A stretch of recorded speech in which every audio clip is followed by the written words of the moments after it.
जय हिंद दोस्तों, एक बार फिर से आपका डिफेंस एग्जाम बाय एसके में स्वागत है। आज हमारा है लेक्चर नंबर, और बेसिकली लेक्चर नंबर हमारा नहीं बोल सकते हैं। लेक्चर नंबर बोलना चाहें तो आप फर्स्ट बोल सकते हैं।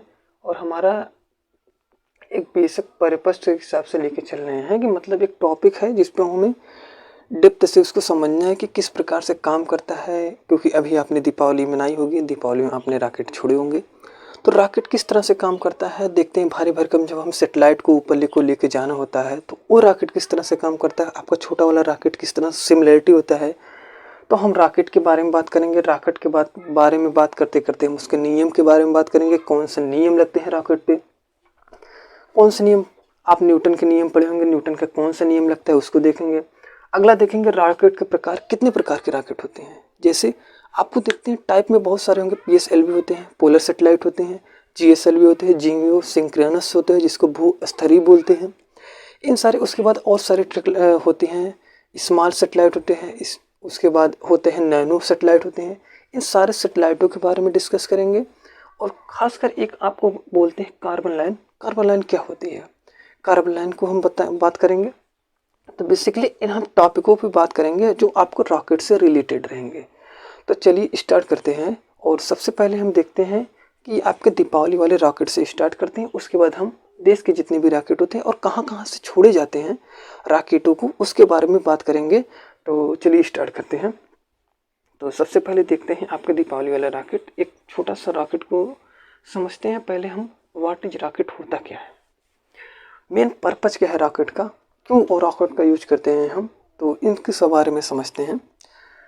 तो रॉकेट का मेन काम है कि सैटेलाइट को लेके जाना अंतरिक्ष में। तो रॉकेट का जैसे बेसिस पर्पज होता है, जैसे आपका छोटा वाला रॉकेट मानते हैं, आपका ये छोटा वाला रॉकेट है, आपके ऊपर इस तरह का ऐसे छोटा वाला रॉकेट है, ऐसे डंडे लग गया है आपका। और मान लेते हैं रॉकेट का ये छोटा सा ये जो निकला है, अब रॉकेट के अंदर ये जिसमें ये भरा रहेगा, इसमें क्या रहेगा, इसके फ्यूल जिसको बोलते हैं ईंधन, ये होता है सॉलिड के रूप में, होता है ठोस के रूप में। ठोस ईंधन का यूज किया जाता है। देखते हैं जो घर पे आप दीपावली वाले रॉकेट लेके आते हैं, ईंधन ऐसे रहता है, एक डंडी लगी रहती है। डंडी का मेन काम होता है उसको इस तरह से पैरेलल खड़ा करिए कि इसको यहाँ पे आप, यहाँ पे जैसे यहाँ पे आप आग लगाएंगे, सॉलिड में क्या होगा, आग जलना, जिसमें बारूद में आग लगेगा, बारूद में आग लगने को बहुत तेजी से ऊपर चढ़ता है। अब क्योंकि ये छोटा रॉकेट है, छोटे रॉकेट में अब उससे आप ऐसा नहीं कर सकते कि इसको इतना तेजी से आग लगाएंगे बहुत दूर तक जाएगा, बहुत दूर तक जाएगा, हो सकता है 2-4 मीटर तक जाए, लेकिन आप इसको अंतरिक्ष में नहीं बन सकते क्योंकि ये दीपावली वाला रॉकेट है। लेकिन आप देखेंगे कुछ चीज़ें सिमिलैरिटी होती हैं। सिमिलैरिटी ये होती हैं कि रॉकेट चाहे छोटा वाला हो चाहे बड़ा वाला हो, ज़्यादा तो हमेशा ऊपर ही है, ये तो आप देखते हैं। और साथ में क्या होता है, नियम लगता है, जो नियम लगता है न्यूटन का थर्ड लॉ। कौन सा लगता है, नियम लगता है न्यूटन का थर्ड लॉ लगता है। न्यूटन का थर्ड लॉ कहता क्या है, इसको पहले समझिएगा। न्यूटन थर्ड लॉ, न्यूटन का थर्ड लॉ यही कहता है कि हम क्या कर रहे हैं, आग जैसे ही जलाएंगे बहुत तेजी से क्या होगा, शॉर्ट सर्किट, यहाँ पे नीचे की तरफ आग लगेगा। नीचे की तरफ जैसे ही आग लगेगा, कार करेगा नीचे की तरफ, और रॉकेट आपका बहुत तेजी से ऊपर की तरफ मोशन करेगा। अब देखिए ये तो छोटे सेटेलाइट हो गया, सेम बड़े सेटेलाइट में होता है। आप देखते हैं सेटेलाइट के कभी भी ऊपरी हिस्से पे आग नहीं लगाया जाता। क्यों, क्योंकि सेटेलाइट को हमें ऊपर भेजना है तो हमें नीचे काम करना पड़ेगा। हम जब नीचे उसको लगाते हैं तो नीचे फोर्स लगाता है, रॉकेट ऊपर की तरफ जाता है। तो चाहे छोटा वाला दीपावली वाला रॉकेट हो, चाहे PSLV GSLV हो, चाहे SSLV हो या NSLV हो, उन सारे रॉकेट क्या होते हैं, इसी पे कार्य करते हैं, न्यूटन का थर्ड लॉ बोलते हैं। और देखते हैं रॉकेट को हमेशा बनाया जाता है एक सर्किल में होता है, मतलब गोलाकार बनाने की ज़्यादा। और आप कभी नहीं देखेंगे रॉकेट को चौड़ा बनाया जाता है या आयताकार इस तरह का आकार शेप नहीं देखेंगे। इसमें होते हैं पास्कल लॉ लगता है, क्योंकि पास्कल लॉ कहता है कि अगर वस्तु क्या है वृत्ताकार में रहता है तो उस पर क्या होता है फोर्स, जैसे आप देख रहे हैं मार्कर देखेंगे इस तरह के पथ में हमेशा क्या होता है, इसमें क्या होता है, जो उसमें जो पास्कल का नियम कहता है जो बल लगेगा उसको जो चारों तरफ इसके सरफेस पे, वो क्या होगा, बराबर लगता है।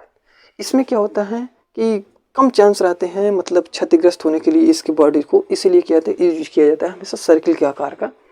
तो सर्किल का बेसिकली हमें यहाँ पे पास्कल नियम भी लगता है क्योंकि आपको यह बल बराबर लगे। और आपका थर्ड नियम लगता है, न्यूटन का थर्ड नियम लगता है। थर्ड नियम लगता है नीचे, अब देखिएगा थर्ड नियम में भी एक इम्पॉर्टेंट है कि एक्शन रिएक्शन एक्शन किधर कर रहा है, नीचे की तरफ, रिएक्शन किधर हो रहा है, ऊपर की तरफ। मतलब काम कर रहा है नीचे, रॉकेट जा रहा है ऊपर। अब एक चीज़ याद रखिएगा, जो आपका क्रिया प्रतिक्रिया का नियम बोलते हैं, क्योंकि न्यूटन का थर्ड लॉ बोलता है क्रिया प्रतिक्रिया। क्रिया प्रतिक्रिया तो आपको समझ में आता है। क्रिया प्रतिक्रिया याद रखिएगा, दो अलग अलग वस्तुओं पे काम किया जाता है। जैसे अब जैसे हम मान लेते हैं कि हम चल रहे हैं, हम यहाँ पे ऐसे खड़े थे, ऐसे चल रहे हैं, मान लेते हैं हम चलते हैं, हम क्या करते हैं, बल लगाते हैं पृथ्वी पर बल लगाते हैं, तो वो हमारा हो गया क्रिया। अब पृथ्वी हमारे द्वारा बल लगा रही, हो गया प्रतिक्रिया बल हो गया। देखिए हम पृथ्वी पर लगा रहे हैं, पृथ्वी हम पे लगा रही है, दोनों अलग अलग वस्तु हैं। तो जब दो अलग अलग रहे तो याद रखिए कि क्रिया प्रतिक्रिया बल कभी एक पे नहीं लगता, अलग अलग पे लगता है। हाँ, तो याद रखिएगा, ऐसा नहीं है कि दोनों एक ही चीज़ पे लगेगा, क्रिया प्रतिक्रिया बल हमेशा अलग अलग वस्तुओं पे रखता है। तो याद रखिएगा, ये न्यूटन का थर्ड लॉ हो गया। अब थोड़े से आते हैं रॉकेट के बाद, रॉकेट के प्रकार आते हैं दीपावली वाले रॉकेट को छोड़ के। इसका बेसिकली एग्जांपल देख सकते हैं आप, गुब्बारे को लीजिए, गुब्बारे को हवा में भर के जब नीचे उसको क्या करते हैं, जो पकड़े रहते हैं उसको नीचे करेंगे, गुब्बारा बहुत सन्ने से ऊपर भाग की तरह चला जाता है। तो मतलब वही भी रॉकेट की तरह काम करता है। रॉकेट को आप नीचे से आग लगाएंगे, बहुत तेज़ी से ऊपर की तरफ भागता है दीपावली वाला रॉकेट। लेकिन आप दीपावली वाले रॉकेट की तरह बड़े वाले रॉकेट को इस तरह से आग नहीं लगा जाके वहाँ पे ऐसे आग लगाएंगे, ऐसे भरने से चल देगा, क्योंकि वहाँ पे कई चीज़ें काम करती हैं, वहाँ पे कई फेजेज होते हैं, जिसको हर फेज को क्या करता है, काम कराना पड़ता है। और एक चीज़ याद रखिएगा, जो इंजन इसमें ठोस, जिस तरह से यहाँ पे ठोस ईंधन का यूज किया गया है, रॉकेट में पहले जो स्टेज होता है उसमें ठोस ईंधन का यूज किया जाता है। और ठोस जो ईंधन होता है उसकी बेसिकली मेन क्यों यूज किया जाता है, इसलिए यूज किया जाता है क्योंकि ठोस ईंधन क्या होता है, पावर बहुत ज़्यादा देता है। और हमें पता है पावर की तो आवश्यकता है हमें, क्योंकि पृथ्वी पे अगर हम पृथ्वी से थोड़ा सा देखते हैं यहाँ पे, अगर हम पृथ्वी से किसी भी रॉकेट को छोड़ना है तो जब तक हैवी अब पावर नहीं देंगे तो कैसे जा सकता है, क्योंकि पृथ्वी की अपनी ग्रेविटी है। जब पृथ्वी अपनी ग्रेविटी से उसको क्या करेगा, अपनी तरफ खींचेगा। मान लेते हैं कोई रॉकेट है, इसको छोड़ना है हमें, और जैसे ही हम यहाँ पे आग लगाएंगे, अब देखते हैं आग तो लगा देंगे आप, मतलब उसको ईंधन के रूप में उसकी आग लगा देंगे, लेकिन क्या हो, अगर पावर तगड़ा नहीं रहेगा तो आपका रॉकेट ऊपर जाएगा ही नहीं। पावर को तगड़ा करने के लिए हम ठोस ईंधन का यूज करते हैं। ठोस ईंधन एक खराबी भी है, पावर तो तगड़ा देता है, इसकी खराबी एक ही है कि अगर इसमें एक बार फ्यूल में फायर लग गया, मतलब आग लग गई, तो इसको रोक नहीं सकते आप, उसके बाद वो लॉन्च ही होना है। इसके बाद मान लेते हैं अगर रॉकेट में थोड़ी बहुत भी कमी आ गई तो उसको आप फॉल्ट में, मतलब अगर दिक्कत आ गई तो चांस कम है कि आप उसको सही कर पाएँ। इसलिए देखते हैं कोई भी अहम वक्त पे अगर कोई दिक्कत आती है तो उसको टाल दिया जाता है। अब देखते हैं ठोस ईंधन समझ में आ गया। अब थोड़े से आते हैं रॉकेट के टाइप में, आते हैं रॉकेट के टाइप में बाद, उसके बाद आते हैं हम किस तरह से काम करते हैं उसके बारे में देखते हैं, ठीक। और आज के टाइम में सबसे इम्पोर्टेंट जो रॉकेट रह गया है वो है small launch vehicle satellite, SL, small satellite launch vehicle हो गया। अब सबसे पहले हम देखते हैं PSLV, देखते हैं PSLV क्या है, उसके बाद हम देखेंगे SSLV, GSLV, उसके बाद हम देखेंगे SSLV देखेंगे, उसके बाद NSLV देखेंगे, ठीक ना। हाँ, अब देखिएगा, इसका नाम होता है पोलर सैटेलाइट लॉन्च व्हीकल। इसको हिंदी बोलते हैं ध्रुवी। पोलर का मतलब क्या है, ध्रुवी। जैसे पृथ्वी पे देखते हैं दो ध्रुव होते हैं, ध्रुवी का मतलब होता है, इसका बेसिकली काम होता है, अगर हमें देखते हैं, मान लेते हैं हमारा ये अर्थ है, पोलर सैटेलाइट क्या करेगी, मान लेते हैं हमारा यहाँ अर्थ है और यहाँ पे मान लेते हैं हमारा ये, मान लेते हैं यहाँ पे भारत स्थिर है, यहाँ से हमें क्या करना है, छोड़ना है। अब किस स्थान से छोड़ा जाता है उसको बता दें, पहले मान लेते हैं यहाँ से छोड़ा जाता है। अब पोलर सैटेलाइट क्या करता है, चलता कैसे, ये चलता है हमेशा वृत्ताकार पथ पे। किस तरह का चलेगा, वृत्ताकार पथ, वृत्ताकार पथ पे चलता है। चलिए ठीक है, वृत्ताकार पथ पे चले, कोई दिक्कत नहीं है। अब देखते हैं पृथ्वी हमेशा घूमता है इस साइड पे, ऐसे, जैसे पृथ्वी हमेशा घूमता है ऐसे, ऐसे घूमता है, और हमें क्या करना है, आपका ध्रुव यहाँ पे है, एक ध्रुव यहाँ, हमें क्या करना है, रॉकेट को इस तरह से छोड़ना है कि रॉकेट ऐसे यहाँ से आए, इस तरह से ऐसे गति करते करते ऐसे गति करे। आपकी पृथ्वी घूम रही है ऐसे, इस तरफ से, मतलब पृथ्वी ऐसे घूम रही है और रॉकेट को क्या करना है, ऐसे घुमाना। जैसे क्या है समझिएगा, पृथ्वी ऐसे घूम रही है इस तरफ और रॉकेट को क्या करना है, हमें ऐसे छोड़ के क्या करना है, ध्रुव इसके ऐसे ऐसे घुमाना है, सर्किल लगाना है, चक्कर लगवाना है। तो इसको बोलते हैं, जब इसके ध्रुव इसको देखते हैं, सेटेलाइट को सेट करते हैं तो बहुत दूर तक नहीं सेट करते हैं, बहुत नज़दीकी पास में होता है और एक वृत्ताकार पथ पे होता है। और क्या होता है, इस सेट कर देते ऐसे चक्कर लगाते रहता है और पृथ्वी घूमती रहती है, तो इसका हर जगह से सेटेलाइट का इमेज लेते रहता है। कभी कभी ये जासूसी का भी काम कर देता है। जैसे क्या होता है, पृथ्वी घूम रही है आपका इस तरफ, आपका हो सकता है कभी यहाँ पे भारत के ऊपर रहेगा तो हो सकता है कि हो सकता है भारत की तरफ देखिए, लेकिन जैसे पृथ्वी घूम रही हो सकता है कुछ टाइम के बाद वो पाकिस्तान या कुछ टाइम के बाद अफगानिस्तान, ईरान, इस तरह से एरिया को कवर करता रहता है टाइम पे टाइम, क्योंकि पृथ्वी आपकी घूम रही है और पृथ्वी घूम रही है, सेटेलाइट ऐसे घूम रहा है, तो उसको हर जगह से सेटेलाइट का इमेज मिलते रहता है। अब देखिए वृत्ताकार पथ पे होता है। अब देखिए ये जो सेटेलाइट होते हैं ना, ये काफ़ी भारी भरकम सेटेलाइट होते हैं। इसमें कई नियम तो लगते ही हैं, साथ साथ में एक आप नाम सुनेंगे रॉकेट इंजन नाम सुनेंगे। और इंजन में भी कई कैटेगरियाँ आती हैं, रॉकेट इंजन आता है, रैमजेट इंजन आता है, जेट इंजन आता है। इन सारे इंजनों के बारे में कभी और किसी वीडियो में डिस्कस करेंगे।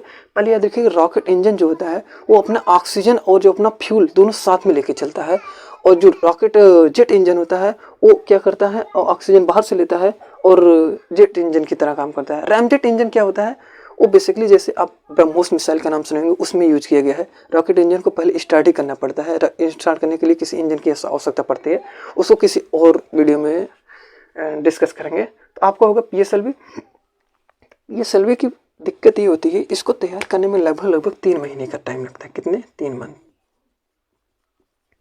जैसे आप ट्रेनिया में बुक कराते हैं टिकट ना, अब वेटिंग लिस्ट आता है, तो इसको अगर मान लेते हैं कोई दूसरा देश, क्योंकि आजकल आप सुने होंगे हमारा जो संस्था है जो रॉकेटों को छोड़ता है उसका नाम है इसरो। इसको भी याद रखिए, इसरो। इसरो जो संस्था है, इंडियन स्पेस रिसर्च ऑर्गेनाइजेशन, आप फार्मूला याद, इसका नाम याद रखिए, इंडियन स्पेस रिसर्च ऑर्गेनाइजेशन। जो हमारे संगठन जो हमारे रॉकेट को क्या करता है, पृथ्वी पे से ऊपर ले जाके सेट करता है सेटेलाइटों को। होता क्या है कि अगर आप एक चीज़ देखे होंगे, भारत ने लगभग 1975 में अपना पहला सेटेलाइट बना लिया था आर्यभट्ट, लेकिन उसे छोड़ नहीं पाए। तो उसको छोड़ने के लिए सोवियत जाता है, मतलब रूस आज के टाइम में, उससे सहायता से छोड़ा जाता है। लेकिन क्या है, लेकिन रॉकेट बनाना बहुत कॉम्प्लिकेटेड काम होता है, उसमें किस तरह से फंक्शन वर्क काम करते हैं। क्योंकि रॉकेट क्या होता है, जो आपको रॉकेट की अगर हाइट देखनी है तो कम से कम 5 से 6 मंजिले की हाइट की होती है। उसको मैन्यूवर करना, उसको क्या करना है, सेटलमेंट करना, हर फंक्शन को एक जगह पार्ट को जोड़ना, वो बहुत ही डिफिकल्ट वाला काम हो जाता है। तो ये सब किसी और एक्टर में पहले आप देखेंगे पीएसएलवी के 3 मंथ लगते हैं इसको मतलब सेटअप करने में, और साथ में इसका जो कॉस्ट आता है 200 करोड़ आता है, अप्रॉक्स लगभग 200 करोड़ लगभग आ जाता है। मतलब एक सेटेलाइट को हमें बनाने में 3 महीने का टाइम लगेगा, उसका जो खर्चा आएगा 200 करोड़ लगभग आएगा। अब क्या होता है, इससे खर्चे तो आप देख रही हैं, इसको पावर वाले सेटेलाइट को, जैसे आपको किसी भारी सेटेलाइट को छोड़ना हो तो आप छोड़ सकते हैं, लेकिन क्या होता है, देखते 3 मंथ तक कौन वेट करेगा। इसलिए आजकल देखते हैं ना, स्मॉल लॉन्च व्हीकल सेटेलाइट आ गए हैं, जिसमें LS आ गया है, तो उसके बारे में भी देखेंगे। इसको पीएसएलवी समझ में आ गया। पीएसएलवी का मेन काम है वृत्ताकार पथ पे चलता है। अब पृथ्वी हमेशा किधर चलती है, इस तरह से घूमती है, और रॉकेट हमेशा कैसे घूमेगा, इस तरह से घूमेगा, ठीक। तो इसको एक जगह स्थिर कर दिया जाता है, इस तरह से घूमता रहता है। दूसरा लिखिएगा GSLV।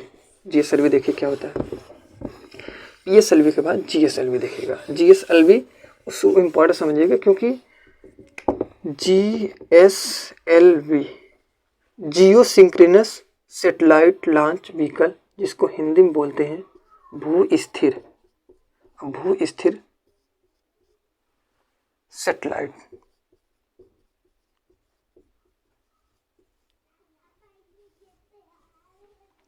ये क्या काम करता है, ये तो पीएसएलवी का भी बाप होता है और बड़ा होता है इसका।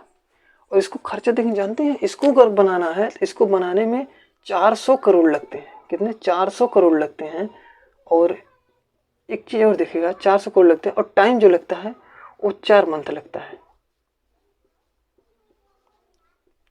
अब 4 मंथ में अगर आपको वेटिंग मिल जाएगा, टिकट का वेटिंग मिल जाएगा, तो आप टिकट कैंसिल करा देंगे, ठीक ना।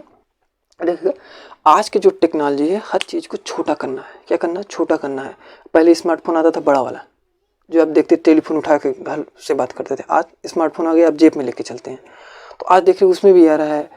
तो इन सारी चीज़ों का क्या करना है, अब मेन काम क्या करना है, सेटेलाइटों को छोटा करके और हमें काम को काफ़ी एरिया को बढ़ा देना है, तो सेटेलाइट छोटा और एरिया दायरा बढ़ जाए, इसलिए हमारा मेन पर्पज़ है।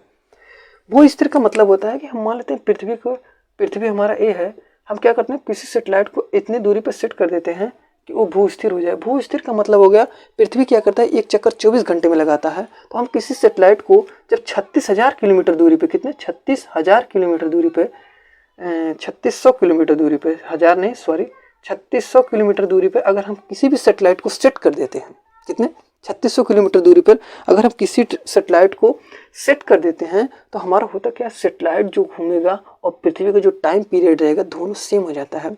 मतलब सेटेलाइट क्या होता है, 24 घंटे में एक चक्कर लगाएगा और पृथ्वी भी 24 घंटे में एक चक्कर लगाता है। इससे हमारा सबसे बेनिफिट क्या होता है, मान लेते हैं हम किसी देश के ऊपर सेट कर देते हैं, या मान लेते हैं अपने किसी क्षेत्र के ऊपर, जैसे डिस्प्यूट वाला क्षेत्र जम्मू कश्मीर के ऊपर हम सेट कर देते हैं, तो क्या होता है कि वहाँ पे हम जासूसी करने के लिए, लेकिन इसकी एक खराबी होती है कि दूरी बहुत ज़्यादा है, तो इमेजेस लेने में काफ़ी दिक्कतें आती हैं। लेकिन क्या होता है, अगर किसी क्षेत्र के ऊपर ऐसे सेट कर दिए, ऐसे घूम रहा है, तो उसको ही हमेशा इमेज लेता रहेगा, क्योंकि सेम टाइम है, पृथ्वी 24 घंटे में एक चक्कर लगा रही है और ये जो सेटेलाइट है वो भी 36,000 किलोमीटर दूरी पर एक चक्कर लगा रहा है उतना। तो ये जिसका जो पथ होता है, पथ अगर लिखना हो तो वृत्ताकार, दीर्घ वृत्ताकार पथ पर चलता है। तो अब याद रखिएगा पीएसएलवी जीएसएलवी में अंतर क्या है, पीएसएलवी हमेशा वृत्ताकार पथ पर चलता है, पोलर सेटेलाइट है, ध्रुवों को चक्कर लगाता है। जीएसएलवी क्या करता है, भू स्थिर होता है, पृथ्वी के समान ही चक्कर लगाता है समान समय में। इसलिए किसी जगह पे अगर इसको सेट कर देंगे, जैसे दिल्ली के ऊपर सेट करेंगे तो हमेशा दिल्ली का ही एरिया को नज़र रखता रहेगा। आप जम्मू किसी भी डिस्प्यूट एरिया पे लगा देंगे तो वहाँ पे ही ये हमेशा स्थिर रहेगा। और जो आपको देखते हैं पोलर सेटेलाइट, उसको स्थिर नहीं कर सकते, पृथ्वी घूम रही है, उसको वृत्ताकार पथ में अगर जैसे पृथ्वी घूमेगी, जैसे अभी क्या है, हो सकता है भारत के ऊपर हो सकता है, कुछ टाइम 2 या 3 घंटे के बाद पाकिस्तान भी हो सकता है, अगला पाकिस्तान अफगानिस्तान, इस तरह से ऐसे एरिया हमेशा, क्योंकि पृथ्वी घूमती हुई न जाती है उसके साथ हमेशा नहीं घूमता, ठीक ना। हाँ, पीएसएलवी के बाद जीएसएलवी हो गया। अब देखते हैं थोड़ा सा और आगे सेटेलाइट,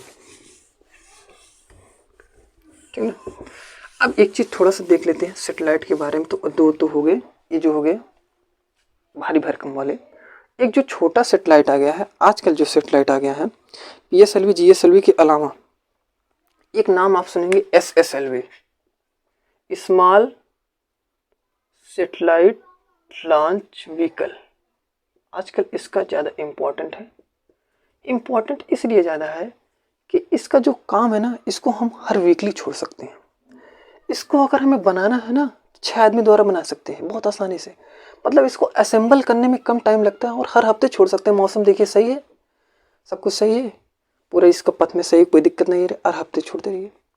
और इसको 72 घंटे में लगभग 3 दिन में इसको तैयार किया जा सकता है। सबसे इसकी कॉस्ट जो होती है, कॉस्ट अगर इसको देखेंगे 30 करोड़, कॉस्ट कितनी है, 30 करोड़ है।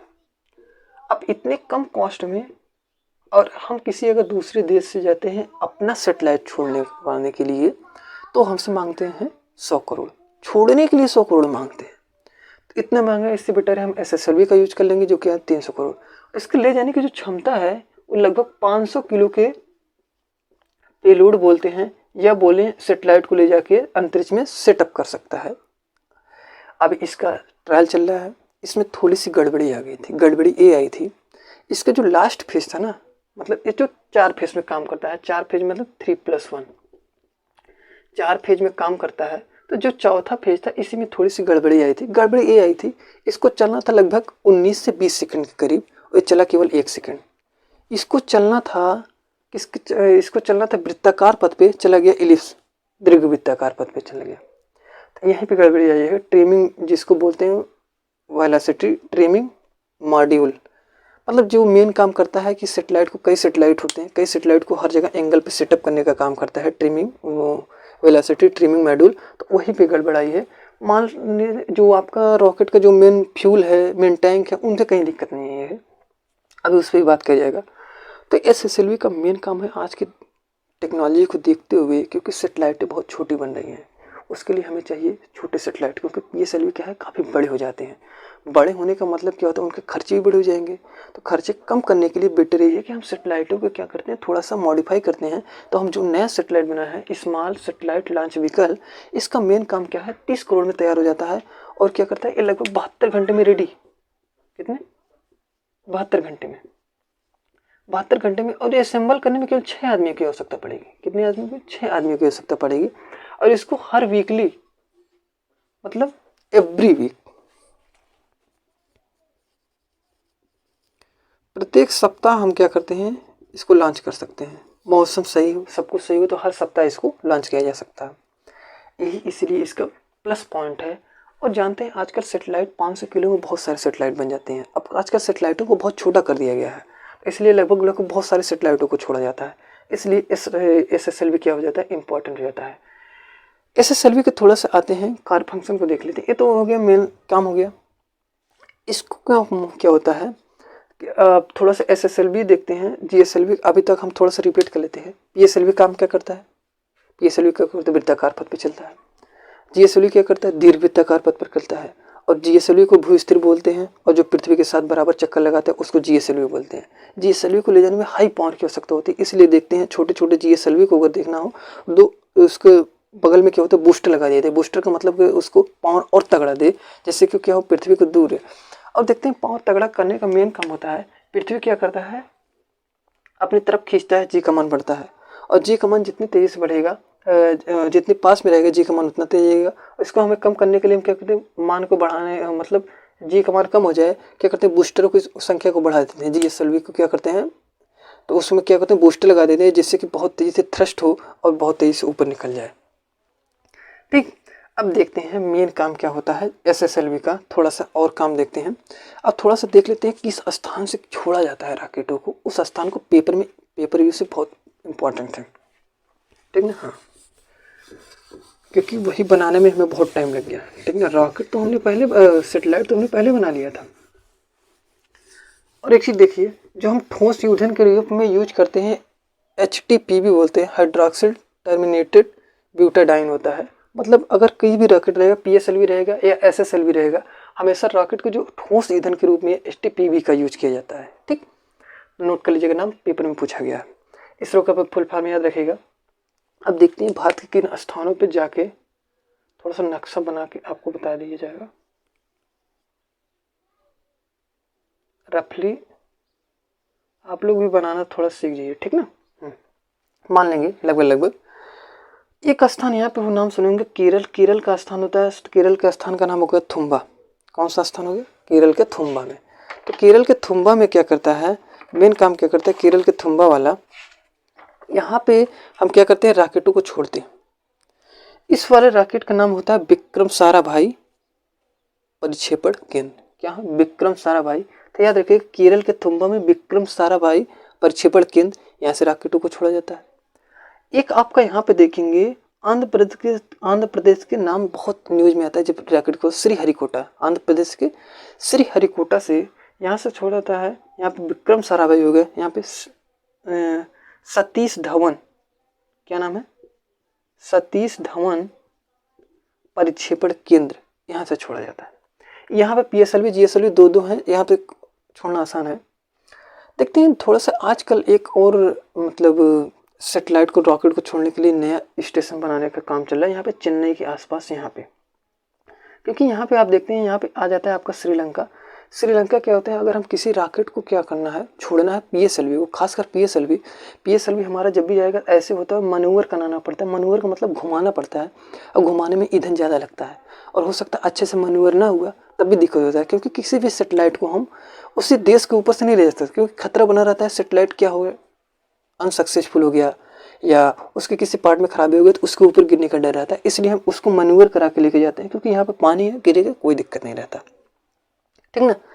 तो हमारा एक याद रखें, केरल के थुम्बा में कौन, विक्रम साराभाई परिक्षेपण केंद्र, और हमारे आंध्र प्रदेश के श्रीहरिकोटा में सतीश धवन परिक्षेपण केंद्र से रॉकेटों को क्या किया जाता है, छोड़ा जाता है, 2 जगह से। तीसरा भी बन रहा है, बन जाएगा तो आपको बता दिया जाएगा, ठीक ना। आगे देखिएगा थोड़ा सा, एक नाम हम बोले थे आपको कार्बन लाइन। कार्बन लाइन है क्या? कार्बन लाइन बताता है कि किसी अंतरिक्ष का, जैसे मान लेते हैं आपकी पृथ्वी है, पृथ्वी को मान लेते हैं, कार्बन लाइन को जो माना गया है आपका वो 80 से 83 किलोमीटर, मतलब आप 80 से 80 या लगभग लोग कोई देश 83 मानते हैं, लगभग लोग मान लेते हैं। 80 किलोमीटर से ऊपर को अंतरिक्ष है, 80 किलोमीटर से नीचे क्या है आपका देश। जैसे मान लेते हैं पृथ्वी के 80 किलोमीटर दूरी पे अगर कोई रॉकेट आ रहा है, कोई देश 80 किलोमीटर की रेंज के पहले ही है, 85 किलोमीटर में है, अगर हमारे ऊपर रॉकेट का खतरा रहेगा तो हम उसको मार के गिरा देंगे, क्योंकि 80 किलोमीटर से ऊपर को हम मान लेते हैं अंतरिक्ष और 80 किलोमीटर के नीचे को मान लेते हैं उस देश की सीमा रेखा। जैसे मान लेता है भारत की सीमा रेखा ऊपर कितनी रहेगी अंतरिक्ष में? 80 किलोमीटर तक। 80 किलोमीटर के ऊपर के बाद किसी देश की कोई सीमा नहीं होती, क्योंकि एक ट्रीटी हुआ था जिससे कि माना गया था 1967 में कि क्या कार्बन लाइन को माना गया। कार्बन लाइन का मेन काम है 80 से 83 किलो। कभी कभी कोई देश 83 मान लेता है, 83 मानने में भी खतरा रहता है। कोई 80 माना है, ठीक ना, कोई 80 माना और भारत 83 मान रहा है, ऊपर चला गया तो उसको रॉकेट को मार के गिरा देंगे। तो लगभग कोई, लेकिन रॉकेट इतने ऊपर जाते भी नहीं, कोई हवाई जहाज, ठीक ना, या कोई रॉकेट तो हर कोई रॉकेट जाता है। तो कार्बन लाइन का मतलब होता है 80 जो क्या करता है, अब किसी देश की सीमा को या अंतरिक्ष को एक अलग करने का काम करता है। उस रेखा को कार्बन, उस लाइन को क्या बोलते हैं? कार्बन लाइन बोलते हैं। अब एक बार हम थोड़ा सा रिपीट कर लेते हैं चीज़ों को और आज के लिए इतने रखते हैं, और नेक्स्ट में आपको इंजन के बारे में बता दिया जाएगा और आपका एक एक ऐसे लेक्चर आता रहेगा जो आपको इम्पॉर्टेंट है और आपको समझना जरूरी है हर किसी को, ठीक ना। पेपर की व्यू से तो इम्पॉर्टेंट है ये, लेकिन आपको थोड़ा सा सिद्धांतों के बारे में, क्योंकि आज का युग जो है रॉकेट वाला चल रहा है, साइंस युग है। और साइंस में अगर आपने इसरो को नहीं जाना, रॉकेट किस तरह से छोड़ा जा रहा है, इन चीज़ों के बारे में आप अगर अपडेट नहीं रहेंगे तो चीज़ों को समझने में थोड़ी सी आपको दिक्कत होगी। मतलब कहने का मतलब पर्पज हमारा केवल पेपर का नहीं होना चाहिए, हमें नॉलेज का भी होना चाहिए। हर चीज़ को हमें थोड़े बहुत तो पता होना चाहिए। इन सारे बारों को लेकर चलेंगे। तो हम सबसे पहले बात किए थे PSLV की बात किए थे, PSLV के बाद हम GSLV की बात किए थे, GSLV के बाद हम बात किए थे स्मॉल सेटेलाइट लॉन्च व्हीकल, और एक और बन रहा है नैनो सेटेलाइट लॉन्च व्हीकल। इसका काम थोड़ा सा देख लीजिएगा। नैनो सेटेलाइट को बनाने में 5 करोड़ लगता है, 5 करोड़, और इसको और असेंबल किया जा सकता है। और मतलब इसको तो 5 करोड़ में अभी इस पे काम चल रहा है, 5 करोड़ में बना के तैयार। और अभी देख रहे हैं इस स्मार्ट सेटेलाइट लॉन्च व्हीकल, इसको 30 करोड़ में। जब इससे सस्ता रहेगा, इससे और हल्की चीज़ों को लेके जा सकता है, क्योंकि आज का सेटेलाइटों का साइज क्या कर दिया, छोटा कर दिया गया है। तो इसको क्या होता है, हर हफ्ते की जगह हो सकता है हर दिन पे इसको छोड़ा जा सके। अभी एक ट्रायल पे चल रहा है, किस तरह से होगा आगे इसको बताया जाएगा। मतलब 4 प्रकार के सेटेलाइट होते हैं। एक होता है आपका, इसी में GSLV का आ जाता है, बहुत दूर तक हो जाता है, GSLV Mark 3। तो GSLV का बूस्टर लगा के इसको क्या कर दिया जाता है, और तगड़ा कर दिया जाता है, और पावर को बढ़ा दिया तो Mark 3 हो जाता है।